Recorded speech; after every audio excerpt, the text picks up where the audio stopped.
nuyu di la siyaar. Le président Ousmane Sonko fàttali ne dañ doon wër ci ay grand place en 2017 élection yii ñuy dem nii ca 2017 lañ ca demoon may fàttali ne ca 2017 boobu ajjuma bi mujj ñu war a tëj campagne bi fii bitigu Ibnu Gueye nekk foofu la siège bi newoon ca àjjuma boobu sunu papa àllkat ñépp xam ko fii di doyen des patriotes ku romb buntu këram ña ngi fa def bâche bu rëy rëy ca àjjuma boobu en 2017 ci conférence boo xam ne nii dafa ñu ko doon animé ca conférence boobu la ñuy soog a dajale ci dajalaa la wax ñaar fukki nit 20 personnes en 2017 boobu ñi ngi demee woon ci turu ànd ak askan ñi ngi amoon 993 voix la ñu amoon maanaam junni bi manqué woon na 7 voix loolu en 2017 2019 ñu jóge ci presque 1000 voix dem ci 13000 voix ngeen gis loolu lu ngeen la gis loolu kon déjà ci diggante boobu ci élection boobu en 2019 le président Ousmane Sonko agsi 3e derrière Idrissa Seck ñu demaat fi ay élection ci local yi demaat fii ay élection député élection bu njëkk ba président Sonko rek moo génn comme député ñu gagné ci plus fort reste tey ay jàngalekat ñi ngi fii ay étudiants ñi ngi fii ay élèves ñi ngi fii buñ doon def courbe bi dañ naan la courbe est ascendante amul benn yoon boo xam ne wàcc na ko dafa yéeg rek ba ci 2024 bi le président Bassirou Diomaye Faye nekk le président de la République dafa am baat bu am solo bu ma waxoon léegi ko léegi mooy engagement bi nga xam ne nii moom la parti Pastef am parce que metti woon na lool ndax damay wax ne train bi ñun ñëpp jëlandooguñ ko le parti ñi ngi ko taxawal le 4 janvier 2014 2016 ñu radié le président Ousmane Sonko ñu ne moom moo feeñal secret état bi wax nañ ko léegi ni secret état mooy lan waaw ay ressources yoo xam ne dañ koo jël teguñu ko ci yoon war ko jox waa réew mi ay marché yoo xam ne ay nébuleuse lay doon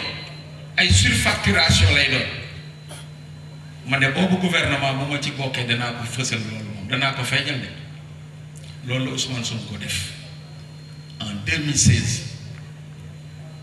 ba ñu radié le président Ousmane Sonko man mii sama mag bu nekkoon fii le directeur de l'ARD Mamadou Sène ñoo xam ne dañoo bokk ci sunu biir famille ak ay xaritam ne ko waxal Aliou Matar nañ bàyyi parce que bu ñu radié Ousmane Sonko danañ leen dàq ñu wax ko ay yoon mu waaj ko pour wax ñu ko mu jógi mu wax ñu ko mu ne moom xam na sunu engagement dañu bàyyi mais il faut mu jottali comme dañ ko yónni ñuy dem 2019 élection présidentielle bi mu desee semaine Matar Sène je pense que démb président wax na ko bokk na ci ñett ñi demoon jëli Ousmane Sonko indi ko ci parti bi moom la ñu joxoon li ñuy wax la direction de la monnaie et du crédit fonctionnaire u état Sénégal bu bëggee tabax état da koy lebal 5 millions mu tàmbale te du am intérêt mu nekk foofu ay ati at ba élection yooyu ci semaine ba lañ ko jëlee foofu parce que Pastef la bokk ay avantage am ak lu mu waroon am yépp chauffeur am lépp ñu jëlee ko fa maanaam amatul sax bureau bu muy xëy loola 2019 la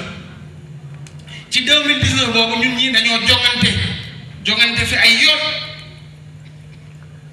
ci inspection yi yu yor wàllu njàngale gañe fi ay poste ñu bañ ñu ko jox donc yooyu ñu koy dékku ay mettit tey ay jàngalekat a ngi fii xeex boobu ba ci examen yi ñu mujj nii muy examen BFM man mi kenn convoqué wu ma ci continuer di xeex ak man rek te ñëpp xam nañ Aliou Sène le professeur de français Aliou Sène le professeur d'histoire et de géographie xam nañ ma bu baax fii ci dëkk bi saabu du fóot boppam Penda Cissé elle est là c'est une sœur yeneen enseignant ñi ngi fi Khadim Dieng Ndiaga xam nañ kan mooy am Aliou Sène professeur buy encadré ay xale man bëgguma dara grade principal moom laa am ëpp na fukki at ak ñaar buñ ma waxee demal jiite école ma ne leen maa ngi ci classe yi te député gi bu ko yàlla dogalee su dee mën naa delluwaat ci classe laay delluwaat bu soobee yàlla.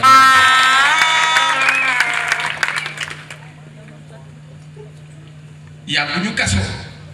mais tëj nañ ñu fi kaso def nañ ñaari fan police ñaari fan ci prison bi ndax Pastef li tubaab naan altéré ku xam Aliou Sène xam ne bañkat la ku ko xam ne bañkat la kon dama yaakaar ne ku ca xam yenn jaar-jaar yi rek tey bul naatable ne Aliou Sène bu demee ca assemblée la mu doon kaas dem ba bërki dem tey laa koy gën a kaas loolu bu ci kenn am xel ñaar Ousmane Sonko mi kilifa parti bi ñëw na fi en 2019 ma dalal ko sama kër ñu guddee jóge Bambey 3 heures du matin lañu agsi bi ñu leen installé ba bañuy reer ba pare 5 heures ñu nodd 100 personnes la ñu indi woon 7 heures fekk na nit ñi jóg nekkate ñoom changé nañ programme bi te kenn waxuma ko Jibi Gueye Ndiaye moom moo yor protocole président moo njool ni Jibi ma woo ko woo Matar Sène woo Cheikh Aliou Bey mi nga xam ne moo yor massification woo beneen booy boo xam ne moom la ñu indi woon bu jàng protocole muy Ousmane Boy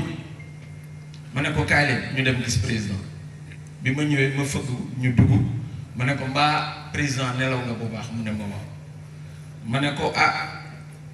da ngeen a changé programme waxul dara ma ne ko lenn de dinaa la ko xamal maa lay wax loo xam ne ni ñaar du la ko wax fu may waxtaanee Pastef mën naa ko faa bàyyi moi je suis un homme de principe juróom laa mënul bàyyi ci sama dund juróom sama ndey ak sama baay yàlla ak yonent bi lekk ak naan tout le reste nee laa leen yonent bi te kenn mënumaa tere dund nag donc conviction boobu ma am nag Souleymane bii di sama frère ak yeneen patriotes yi fi nekk ak alliés yooyu yi fi nekk ak yii ñii jigéen ñi conviction boobu la ñu am ci réew mi bëgg boobu la ñu am ci réew mi léegi kenn mënu leen jot léegi da leen téye li ma leen di wax nii léegi de kenn mënu leen jot waaw léegi moom dañ koy tëkkaleeg démb léegi mooy la ñun fuñ demaguñu fenn di demaguñu fenn nag kon il faut nit ñi di ñu comprendre defe naa ñun ci tànn bi nga xam ne dañu ci tànn defe naa ci critères yi yaatu am na ci dal am na ci nangoo déglu ñëpp aussi am na ci parce que du Aliou Sène dafa jiitu Pastef rek indi fi parti bi moo tax ñu tànn ma déedéet yaakaaruma ne affaire yu jiitu la affaire yu comportement la affaire yu jikko la te loolu nag suñ ko mënee fësal yéen ñii yéen a tax yéen ñii donc yéen a tax parce que dañuy wax ni un mot se définit par son contraire un mot se définit par son contraire soo ne baax boo na nekk ca wet ga boo ne njool gàtt nekk ci wet gi ah boo ne siis yaatoo nekk ci wet gi kon il faut ñun ñu comprendre loolu